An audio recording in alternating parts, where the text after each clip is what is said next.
Dewberry talking about women champions. Good afternoon. Let's just take a minute to thank everybody who's spoken. The messages have been so powerful, and to the poet, thank you so much, because you've just set my platform for me.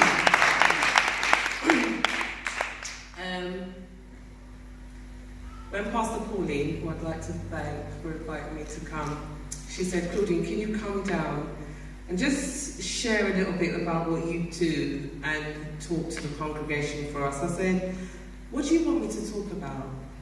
And she said, "That film that he was in, When Children Kill."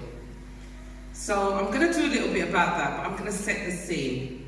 When looking back at When Children Kill, I look back at a newspaper article which was published in 2016.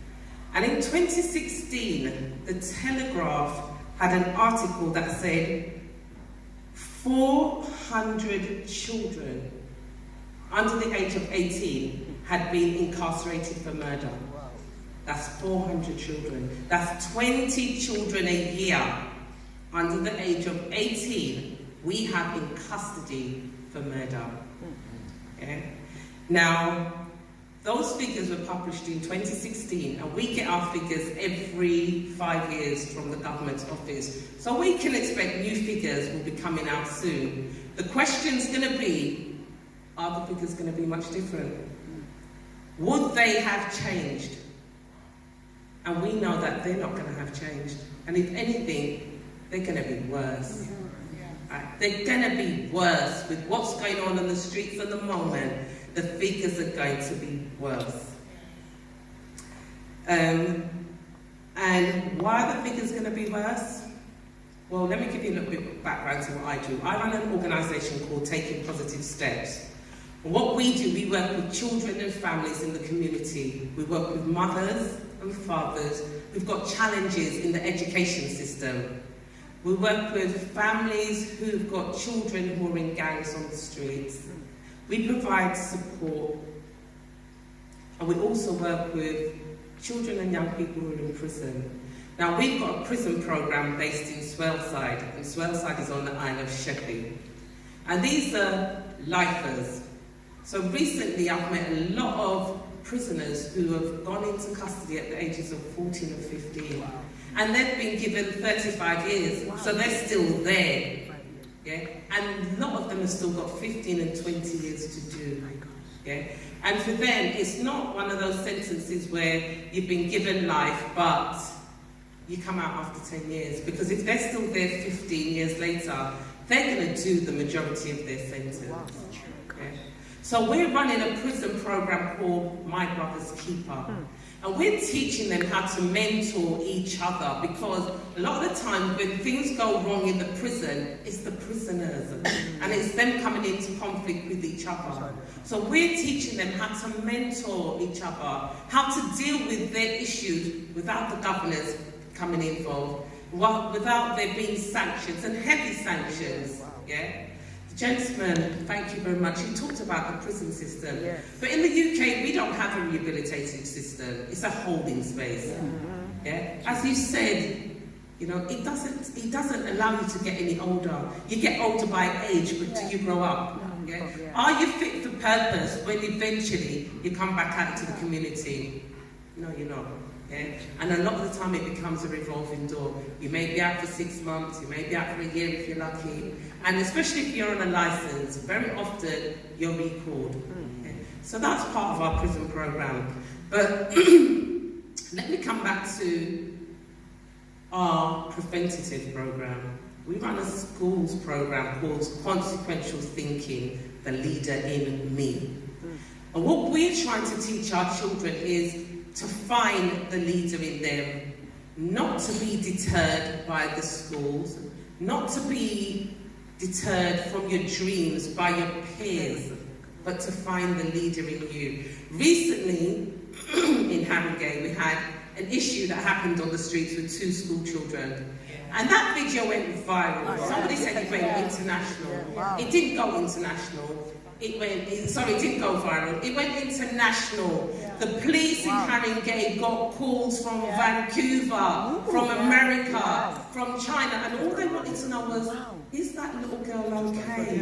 And can we do anything to help? That's disgusting. Why have we got other nations calling to say, what can we do? What's happening with our children? Yeah?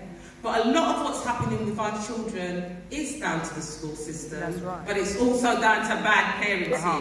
It's down to the fact that we've lost the values within our home. Right. We don't want to be told that we're bad parents. We don't want somebody like Claudine to come in and say, can I help? We don't want somebody to say, well, maybe you need to do things a little bit different. Leroy Logan said there has to be a boundary between you and your children. Because when it comes time to say, excuse me, That's right, come on. you don't have that because you're raising with them. Yeah. So you can't then bring them to task. Yeah? We've lost that. Yeah? Also, you said, why are we relying on the government? Yeah? But the government, because we've had so many issues in the community, you know, in Haringey we had the Victoria Columbia. It threw the whole system. We had the baby P. It threw the whole system. The government then said, you can't talk to your children in that way. You can't deal with your children that way. They've taken parents' power. They've taken parents' rights. And they've given it all to the children.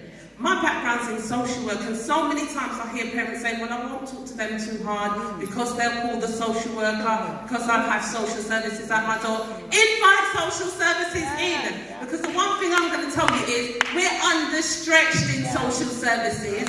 Yeah, we don't necessarily want to remove children, but when you have your children mixing with children who are in the care system who says, my foster parents does that, and my foster parents does that, and my social worker gives me that, your child, who you've forgotten the values, who you've forgotten to say, excuse me, I brought you here, so you will follow my rules and regulations, you allow them to say, well, actually, I'm going to tell the social worker. When the social worker knocks on your door, invite the social worker in for a cup of tea. Feed them, offer them the curry and rice, tell them this is how we do it. And by the way, when my child goes out there and they get into a situation, the first thing they're going to say is, it's bad parenting. Not true.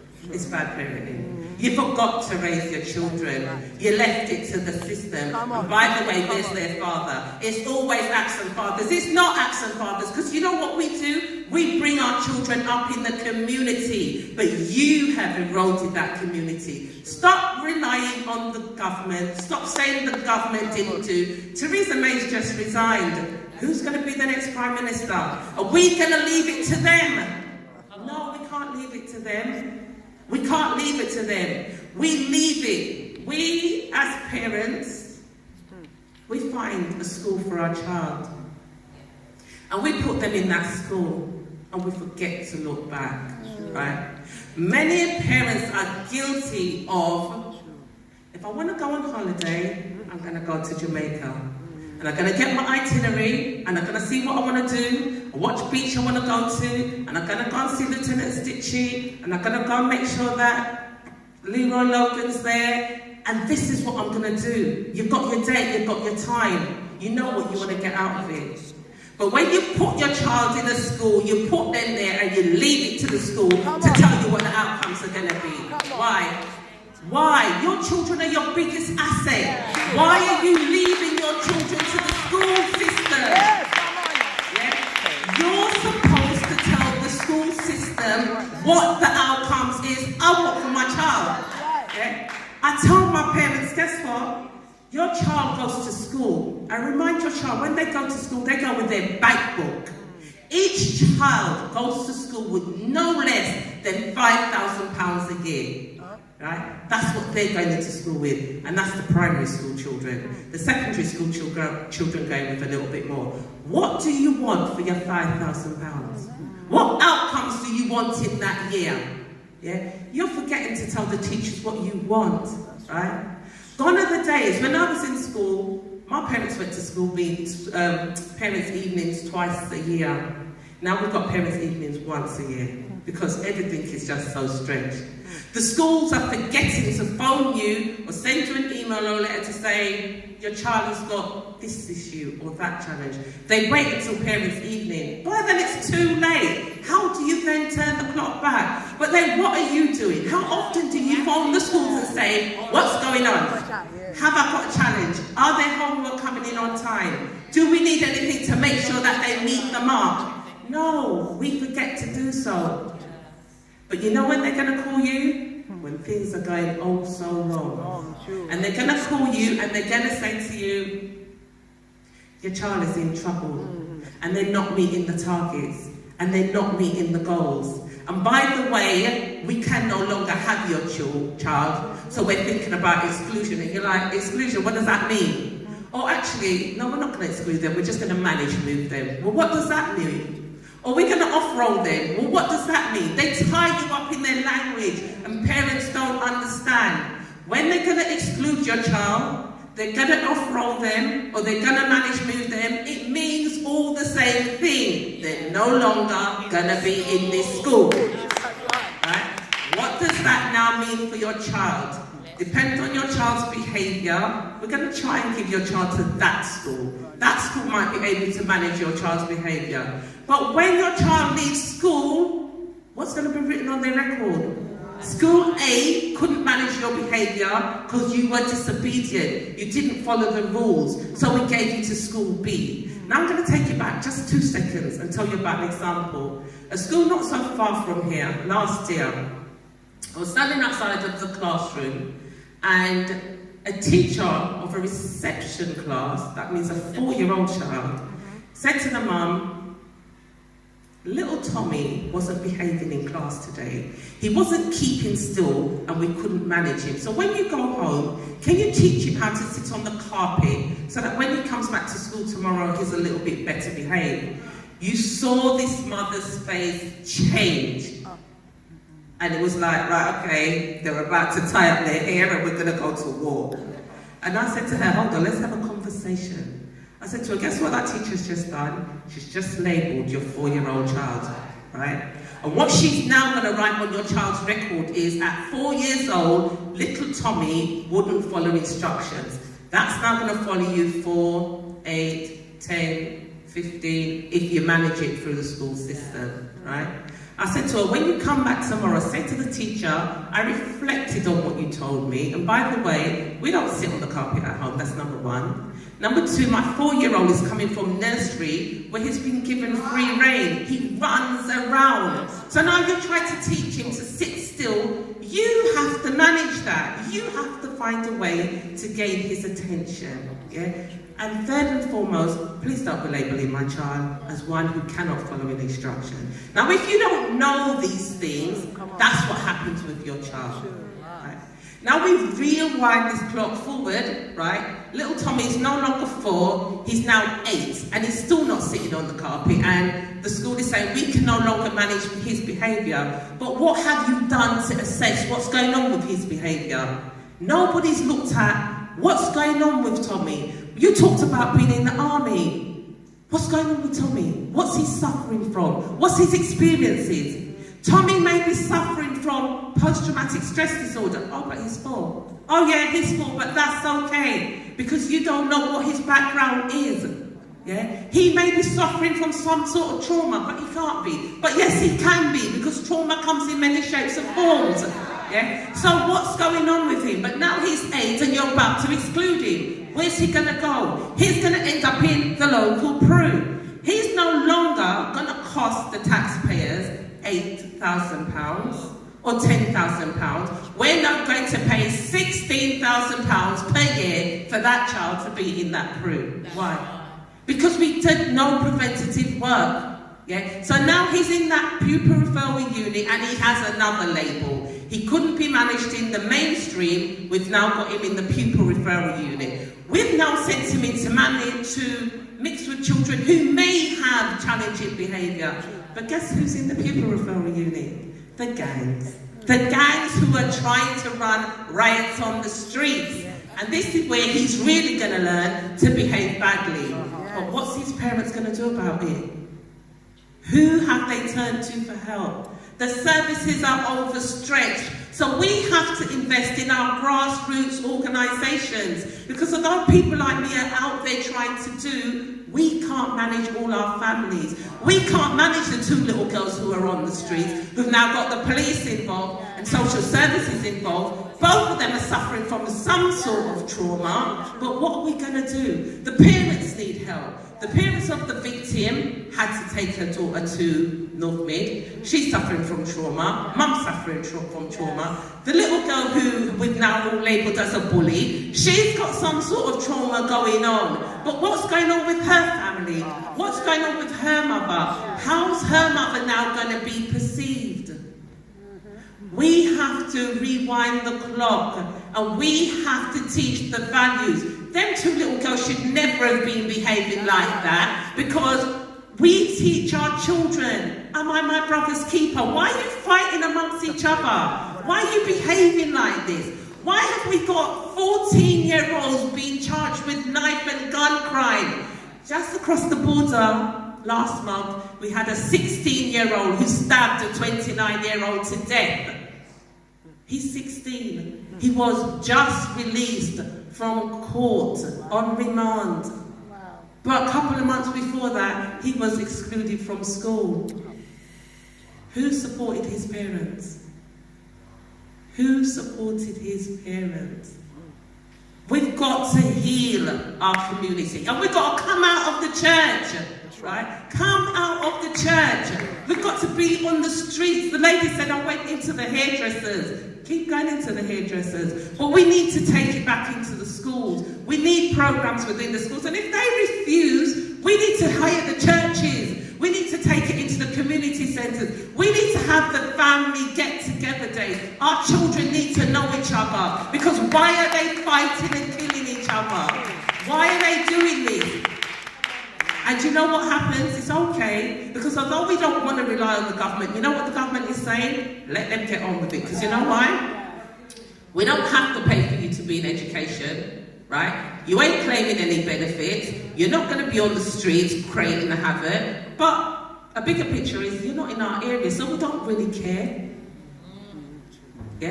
It's our areas. It's our communities, right? We need to reclaim our communities, and the only how we're going to do this is if we reintroduce the values into our home. Forget what the government is saying, right? Because as I said, when it all goes belly up, the government's going to say it's your fault. You didn't parent your child. The school's going to say it's your fault. We never saw you. We only saw you once a year, right?